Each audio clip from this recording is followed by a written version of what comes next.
we're here for the first game with the Ad Nauseam combo deck. Alright, let's go ahead and get right into it. I lost the die roll, so we're going to be on the draw here against random opponent. Alright, let's take a look at the opener. We got 3 lands and a Lotus Bloom in the combo. Peer Through Depths on top of it, just in case our opponent has a discard spell. This is basically one of the better openers you can have, so we're going to keep it. See what we're playing against here. Just FYI, we are doing Magic Online videos now with replay as opposed to live, mostly to cut out extra stuff. That way it keeps them cleaner, a little shorter. Our opponent keeps 7. Leads with Swamp. Not really a good indicator of what he's playing. We're going to lead off here with a White Temple, just in case we have the Angel's Grace on 2. I doubt it, but, you know, sometimes you do. Serum Vision's on top. I think I just want to put that on the bottom. Let's see what I did. I did put that on the bottom. Okay. It's hard to remember all the scries and such. Yeah, so we're going to go and suspend that Lotus Bloom and prepare to kill him on turn 4, hopefully. Alright, well, he removes a Simian Spirit Guide. Pull up my Lotus Bloom and suspend. So this is a little scary right now. Don't really have defense up to cast Angel's Grace just in case I do die. See what he does. Manamorphose. Okay, maybe he's a Storm deck. Probably not with the basic Swamp. My gut tells me, well, I know what he was playing, but at the time, my gut told me he was playing Goryo's Vengeance, and they do have 1 copy of Manamorphose to help randomly cast stuff. Like if you use some rituals, you can still Manamorphose and cast Goryo's Vengeance, for example. He opts not to use the 2 mana floating in the swamp to do anything, so we're just gonna take our Lotus Bloom. And now I'm terrified. But he didn't really do anything with this mana floating. We can cast a Pentad Prism here and still hold up Angel's Grace, which is what I think I'm gonna do. Let's go and get that down. Now what this does, it's obviously we have our combo, so there's no need really for us right now to cast Peer Through Depths or Serum Visions. If we did either of those, we would probably just want to look for a second copy of Angel's Grace just to protect ourselves in case we have to use Angel's Grace to not die. So.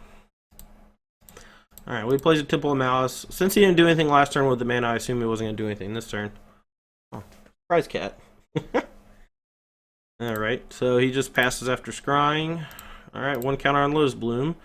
So if we survive till next turn, we're probably going to win. Serum Visions. We do find another Angel's Grace. We drew an Urborg. Mostly irrelevant. I think we bottom the Spirit Guide and top the Angel's Grace. Just in case the worst happens. We don't actually need any more mana. We'll just play our land tap to make sure we have access to as much mana next turn as possible. Even though we lose out on a potential value scry. Alright. See what he does. Desperate Ritual. Through the Breach. That's a good one. Alright, Gristlebrand. Now, there's actually a weird interaction here. I'm going to kind of speed through the process. He goes... he actually ends up drawing his whole deck, so let's go ahead and let him do that. Hits me for 7. I'm at 13. He Gristlebrands, Nourishing Shoals a bunch. Gristlebrands, Nourishing Shoals a bunch. Now, he's actually burned a Simian Spirit Guide already to cast the early Manamorphose. So he's only got 3 left. He Nourishing Souls up to 15 so he can draw the last 7 cards of his deck. That's kind of what that deck does. It just goes literal whole deck in 1 turn. If you get like an early Nourishing Shoal World Spine Worm, it's pretty easy to draw your whole deck. So at this stage, I'm almost positive he's going to put in a Borborygmos and kill me with lands.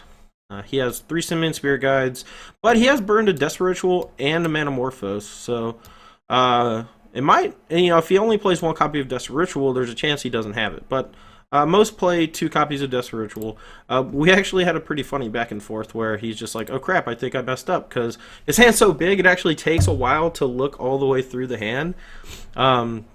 But I reminded him he could just splice on his last Nourishing Shoal, which he does, I believe. No, he just casts. Okay. Oh, he can still splice through the Breach. And he has 1 more Spirit Guide in hand, more than likely. So, yeah. So he splices here off of the Nourishing Shoal number 4 and puts in Borborygmos to kill me. Now, the mistake he made here is that by doing it now, as opposed to the end step, is Borborygmos is going to go to the graveyard at the end of turn. Now, if he did it during my end step, he would basically force me to have 2 copies of Angel's Grace.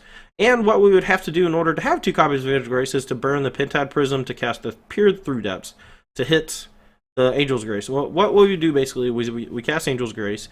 We would have to Peer Through Depths, find that last Angel's Grace, and then on our upkeep, before he was able to throw any damage at us, we just cast the Angel's Grace. Well, technically we could wait, but we are going to be comboing next turn. So, yeah, so he throws some stuff at me. I just go ahead and cast Angel's Grace. He puts me to 1. His stuff dies, and he's out of rituals and stuff, so we just combo off and kill him. But he would have forced me to have a second Angel's Grace if he just did it during the end step, since the Through the Breach and Glorious Vengeance both all, you know, they require moving to the end step to trigger. Yeah, so we'll just fast forward, and we draw the other Angel's Grace, which we so expertly dug for with our 1 copy of Serum Visions and found. And then we cast Ad Nauseam, draw our deck, and kill him with Lightning Storm.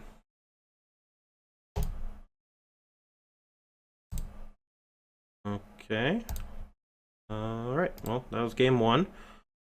Let's go to game 2. Wrong button. Sorry.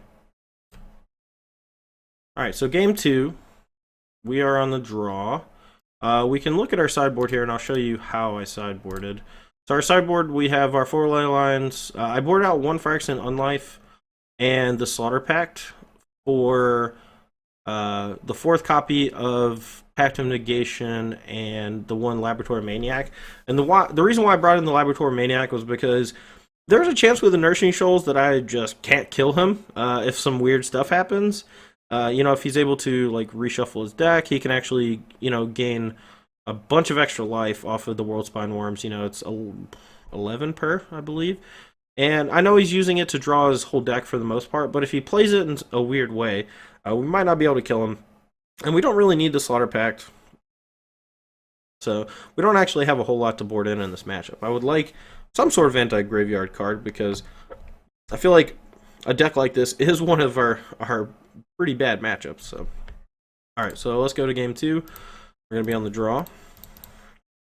And an okay opener. You know, we have half the combo and a whole lot of mana, and a temple to help start digging. At this point, we're basically just going to be looking for an Ad Nauseam and nothing else. Another Angel's Grace. We're going to bottom that land, suspend the 2 Lotuses. Alright, Night's Whisper from him. Not enough to let him go to discard, though. We can fetch Shock, hold up White, cast Serum Visions, or cast Pentad Prism.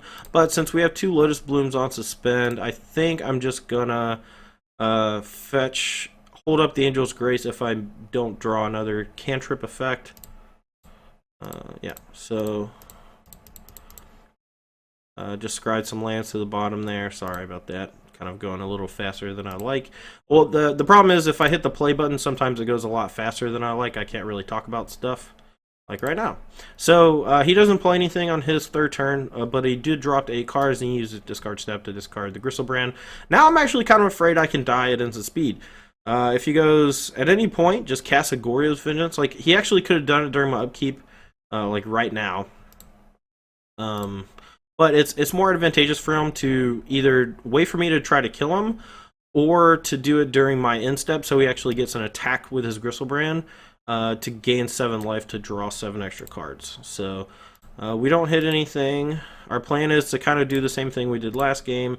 Just use our Angel's Graces defensively, try not to die, and hopefully just draw Ad Nauseam. So he's going off. He went EOT Goryo's.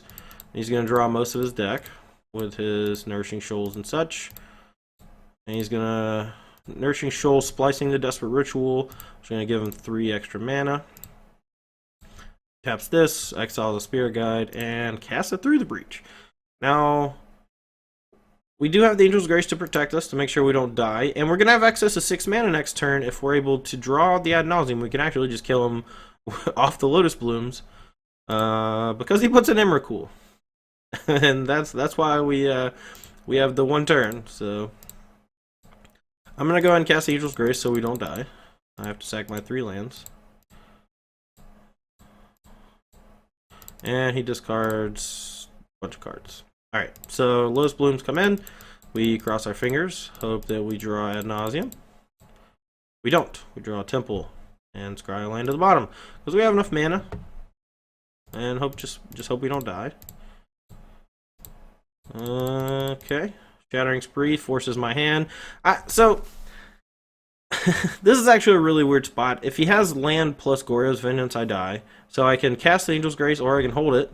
But we do have the Fire Exit Unlife, so if the game randomly goes long, we can still use Unlife. But he's killing both our Lotus Blooms. We're basically dead anyway. It's possible because we're dead anyway that I should have just let it happen and held my thing. But he just cast Collective Brutality and killed me anyway. Pretty funny story. Collective Brutality can kill your opponent through Ad Nauseam, or through Angel's Grace, excuse me. It only works for... or it works on the upkeep, but if you're able to attack your opponent down to 1, if they cast Angel's Grace to not die, you can just cast Collective Brutality, and they die as a state-based action during their upkeep. Alright, so I died. Game 3 coming in hot. Alright, now this game was pretty sweet, so I'm going to try to do it some justice. So our opening hand, we have the combo. We even have a backup copy of Angel's Grace to make sure that we cannot die to Bulbarigmos and such. And a 1 ramp spell with a Simian Spirit Guide. So we're going to keep. One of mulligans a 6. Scry land. Now, I actually had a really tough choice on this. Now, because technically I need 2 more mana to be able to combo off. We need 6 total to go Angel's Grace and Ad Nauseam in the same turn. I decided to bottom it. I think I want to ramp. I need to be a little bit faster in this matchup. So we want a Lotus Bloom or we want a Pentad Prism, and that's basically all we want. Maybe a Simian Spirit Guide, but we don't want to use too many. Although we do have the 1 Desperate Ritual to be able to combo off in the spot that we do have to use the Simian Spirit Guide. So he Faithless Lootings. Nothing fancy, just discards another Looting and a Through the Breach. So we're pretty happy about that. There's very little chance that we just die on turn 2. Peer Through Depths was an okay draw. Basically gives us redundant copy of either Ad Nauseam or Angel's Grace if he's able to strip our hand or force us to burn these. But since we're just looking for ramp and Peer Through Depths can only find Desperate Ritual as a ramp spell, we're just going to play our Temple of Deceit here. Try again. Alright, Pentad Prism, exactly what we wanted. We're going to keep that on top. Now, if all goes well, we're going to cast Pentad Prism next turn, and... oh no! Collective Brutality, taking the Ad Nauseam. That's something that we did not want. Now, we can try... I mean, there's little reason here to just cast the Pentad Prism. Basically, if he has another discard spell, he's going to be taking Peer Through Depths anyway, or the card I get off of Peer Through Depths if it's good. So I'm just going to cast the Pentad Prism and hope that I just naturally draw an Ad Nauseam next turn. If I do, I win the game on the spot, assuming he has no shenanigans. But if he goes to kill the Pentad Prism, I can actually just Peer Through Depths in response. So, and use the mana somewhat effectively. So we're not going to use any of our mana or anything. We probably should hold up the Plains over the Temple of Deceit. Him flashing back the Looting using a Spirit Guide is... kind of scary for us, actually. So here we're actually in a weird spot. We can main phase Peer Through Depths and see what we get. Like if we miss and we just hit a Serum Visions or something, we can just cast it. But if we hit, we can actually play the Steam Vents untapped and burn the Simian Spirit Guide and cast Ad Nauseam, but not with Angel's Grace. So we would probably want to do that if he casts like Collective Brutality or something. But what we can do is just wait. Yeah, so we find the Ad Nauseam off the Peer Through Depths. I'll put those on bottom. We're going to shock, just in case there is a reason. Like, if you cast another Collective Brutality, we probably just want to add what I like to call a value Ad Nauseam, where you know, in a deck like this, it's a little painful to just cast it. We have a decent number of three casting cost cards. One thing I did forget to note, I did actually change my sideboarding a little bit. Because we saw the Collective Brutality actually did board in Leyline of Sanctity, the Pact of Negations did not feel like they were all that worthwhile. You know, our opponent is playing like discard and his combo stuff. You know, we could use it defensively to stop his combo stuff. I wasn't sure if that was better or worse than protecting ourselves from potential discard effects. I thought that there was a chance he had Thoughtseize in the sideboard as well, so if we could brick off Collective Brutality, Thoughtseize, and potentially dying from a Borborygmos with some activations, then I thought it maybe was worth it. But, yeah. So let's go ahead and continue on. Alright, well, we go Shattering Spree on the Pentad Prism. And we have a couple options here. If we can just cast our Ad Nauseam, Burning the Spirit Guide, and try to find not only another Ad Nauseam, but also, you know, a couple extra mana sources to be able to actually combo off. You know, we're short by one. We can just let it happen and then try to go for it next turn. If we draw a land, we can use the Pentad Prism mana, cast Angel's Grace in case he goes land plus Goryo's Vengeance to Gristlebrand. But he didn't play a land last turn, so that's not super likely. A lot of decisions. Ultimately, I decided it was better to cast a value Ad Nauseam. Alright, so Urborg Leyline is not good. Peer Through Depths is okay. Helps us find another one. Another Leyline Sanctity, not good. Serum Visions. And finally Ad Nauseam. All putting us down to 2 life. We're dead to a lot of stuff. So let's see what happens. Kills our Pentad Prism. And we drew the perfect Simian Spirit Guide. Alright, let's go for it. Play our Urborg. We'll play our Angel's Grace. We'll exile Simian Spirit Guide and cast Ad Nauseam. Pact of Negation from our opponent. Man, those Leyline Sanctities sure are looking bad as not Pact of Negations.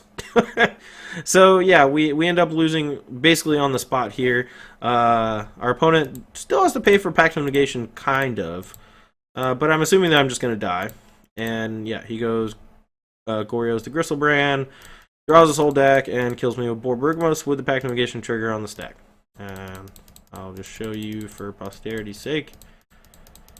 And that's what the deck does. That's what they do. So yeah, if I had not sideboarded poorly, I guess, Leyline of Sanctity as Pact of Negations, we would have won this game very easily. But instead, I had these in my deck and I lost. So yeah, slight misbuild of the post sideboard version of the deck. Turns out they don't play a whole lot of discard spells. So, and if they're putting Borborygmos into play, I'm probably dead anyway because of Gristlebrand already hitting me, and he already showed me Emrakul, so I think it was just a punt. But yeah. Anyway, that was round 1. We lost. Let's go ahead and get to round 2. We'll be right back.